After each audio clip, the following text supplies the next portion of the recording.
So here we are with another video on the calculated column. So in this exercise today we will be working with the count rows function and the related table to count the rows in the different tables. So you can download this file from here. I have already downloaded the file, this one. So yeah, this is the file.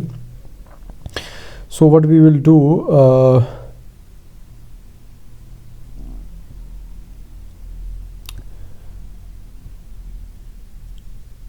so this is the file.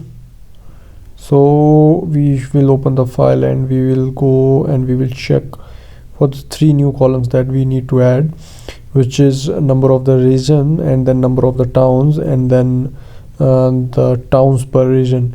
So I've already added these here. So we will use the calculate and the count and then calculate rows, count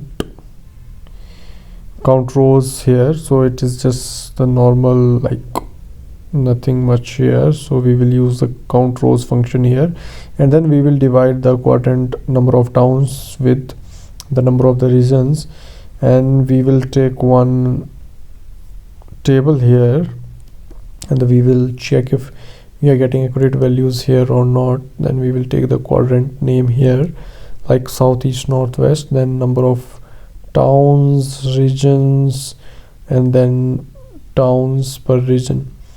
So we will drag this sort by descending order.